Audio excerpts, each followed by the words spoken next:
RRB group D के जो 29 अगस्त का थर्ड शिफ्ट था उसमें एक क्वेश्चन पूछा गया था। एक स्टूडेंट ने मुझसे पूछा कि रेजिस्टेंस सर 2 ओम दे रखा था और आपसे कहा गया कि इस रेजिस्टेंस को अगर हम 4 ओम कर देंगे तो बताइए कि उसमें करंट की मात्रा क्या होगी। ऐसा कुछ था उसने, ठीक है। अब वो बता नहीं पाया सही से कि सर ऐसा कुछ था, उसने ये क्वेश्चन छोड़ दिया।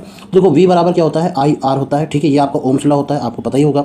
तो आर बराबर क्या हो जाएगा, वी अपॉन आई। अब वो रेजिस्टेंस और करंट के बीच में पूछ रहा था। तो रेजिस्टेंस देखो ये डायरेक्टली नहीं है, इनवर्सली प्रोपोर्शनल है, यानी आर इज इनवर्सली। अगर हम वोल्टेज को कांस्टेंट रखते हैं तो इनवर्सली प्रोपोर्शनल टू आई। इसका मतलब है अगर हम इसको बढ़ाएंगे तो ये आई क्या हो जाएगा, कम हो जाएगा। अगर 2 से हम 4 कर देते हैं तो ये क्या हो जाएगा, लगभग इसका आधा हो जाएगा। जैसे एग्जाम्पल के रूप में एक एग्जाम्पल लेते हैं, जैसे कि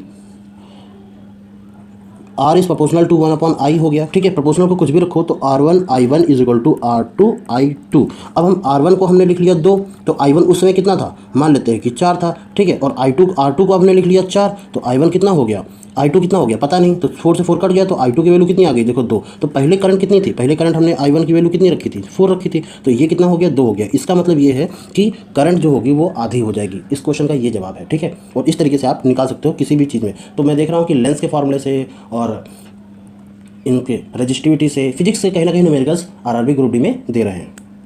एक प्रकार का और क्वेश्चन था, जैसे वो कहा गया था कि रेजिस्टेंस दिए गए थे R1 और R2 करके, ठीक है। एक का 2 ओम था, दूसरे का 4 ओम था, ये तो क्लियर हुआ। फिर उसने कहा था कि V1 अपॉन V2 यानी कि इनके विभवांतर वोल्टेज का, पोटेंशियल का रेशियो निकालना था कि कितना होगा।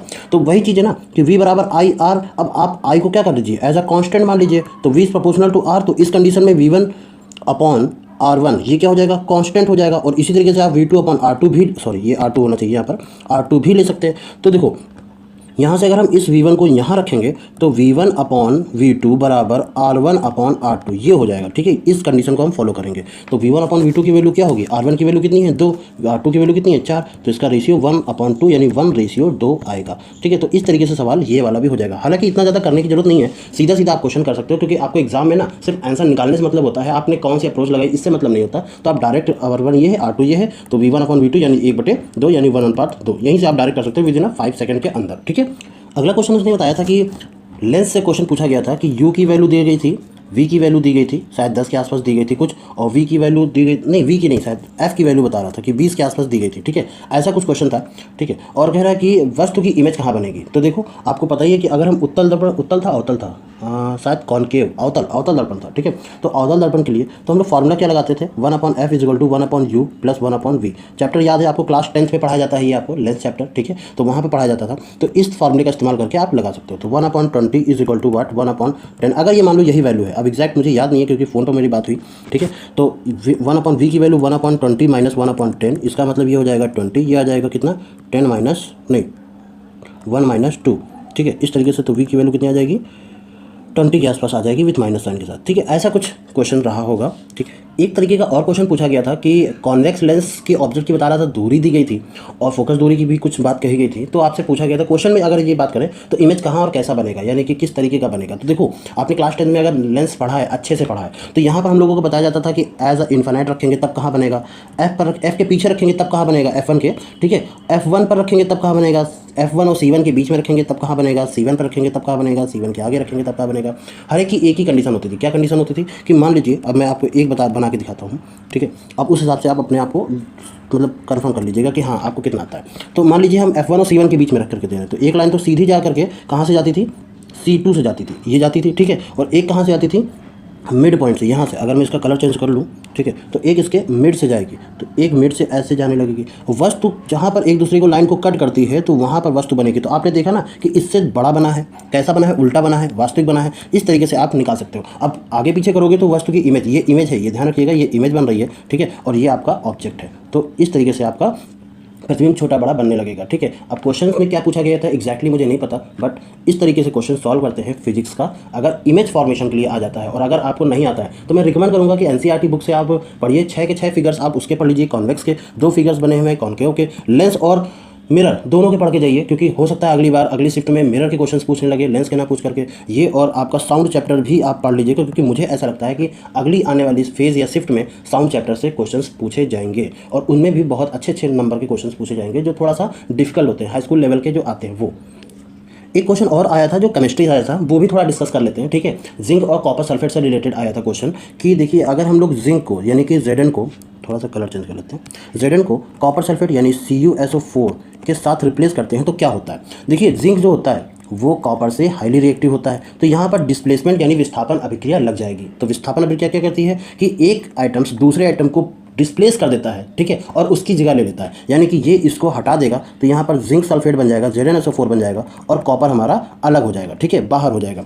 इस तरीके से क्वेश्चन पूछा गया था। तो ये डिस्प्लेसमेंट रिएक्शन है। अगर आप केमिस्ट्री चैप्टर पढ़ेंगे क्लास 10th का ही और चैप्टर 1 या 2, शायद 1 ही चैप्टर है, ठीक है, अब चैप्टर 1 में ही हाँ पक्का 100% क्लियर है कि चैप्टर 1 पढ़ेंगे तो आपको यहाँ पर displacement reaction, double displacement reaction, ठीक है, तो सब्स्टिट्यूशन रिएक्शन भी इसको बोलते हैं, ठीक है, और डिकम्पोजिशन रिएक्शन भी बोलते हैं इसको। वो परंतु अलग होती है, इसको नहीं बोलते हैं। जैसे कि मान लो कोई भी एक आइटम से NaCl है, ठीक है, अब उसको हम Na और Cl में तोड़ देते हैं इस तरीके से। अब ये तो सही नहीं क्योंकि ये प्लस और माइनस में टूटेगा इस तरीके से, ठीक है। ओके, तो जैसे H2O है, H2O को हमने तोड़ दी। ये इसमें सबसे आसान होता है कार्बन डाइऑक्साइड का, ये कार्बन अलग हो जाता है और ऑक्सीजन अलग हो जाता है। ये वाली हो गई डबल डिस्प्लेसमेंट हो गया, ऑक्सीडेशन रिएक्शन हो गया। ये सारी रिएक्शंस आपको पता होनी चाहिए। कहीं ना कहीं मतलब ये है कि आपकी तैयारी ना अच्छे लेवल पर पहले से ही होनी चाहिए। अगर ये चीज़ें आपने पहले नहीं पढ़ रखी हैं तो ये एक दिन में कर पाना थोड़ा पॉसिबल नहीं है, ठीक है। तो एक और चीज़ पूछी गई थी केमिस्ट्री में, वो पूछा गया था एलॉय, और एलॉय के बारे में पूछा गया था और शायद एग्जाम्पल पूछे गए थे, याद नहीं मुझे ढंग से, ठीक है, ग्रुप डी में। एलॉय क्या होता है, जब हम कोई भी चीज़ों को मिलाते हैं तो उसको मिक्सचर बोलते हैं, मिक्स बोलते हैं, मिक्स आइटम्स हो गया, मिक्सचर हो गया, ठीक है। पर अभी कभी भी धातुओं को मिलाया जाता है एक दूसरे से तो उसको हम लोग क्या बोलते हैं, एलॉय बोलते हैं। कम से कम 2 धातु, उससे ज़्यादा भी हो सकती हैं, पर कम से कम 2 धातुओं को एक दूसरे से मिलाते हैं तो उसको हम लोग एलॉय बोलते हैं। एलॉय मतलब हिंदी में बहुत आसान है, मिश्र धातु। क्या है, मिश्र धातु। तो समझ में आ रहा है, दिमाग नहीं आ रहा है कि मिश्र मतलब मिली हुई, धातु मतलब धातु, ठीक है। पर एलॉय इंग्लिश वालों के लिए थोड़ा सा ध्यान रखना पड़ेगा कि एलॉय मतलब 2 से अधिक धातुओं का मिक्सचर। जैसे एग्जाम्पल ग्रुप में अगर मैं बात करूँ, ब्रास का नाम सुना है, BRASS, ब्रास, ठीक है, ब्रास मेडल दिया जाता है तो वो किसका बनाया जाता है, कॉपर और जिंक के मिक्सचर का बनाया जाता है, ठीक है। अब इसमें परसेंटेज भी होती हैं, आपको उतना याद रखने की जरूरत नहीं है, पर आप याद भी रख सकते हैं, ठीक है। अब मुझे अभी याद नहीं प्रेजेंट टाइम पर। जैसे कि आपको ब्रॉन्ज मेडल, जो ब्रॉन्ज दिया जाता है, BRONZE या ZE जिसको बोलते हैं, तो वो किसका होता है, वो कॉपर और टिन का मिक्सचर होता है, ठीक है, कॉपर और टिन का मिक्सचर होता है, कॉपर और टिन का मिक्सचर होता है ब्रॉन्ज में, ठीक है। और इसी तरीके से आपका एक और होता है पॉटर, प्यूटर, PEWTER, पेटर, ठीक है। उसमें क्या होता है, उसमें आपका टिन होता है, ठीक है, और कॉपर होता है, और होता है आपका एंटीमनी होता है,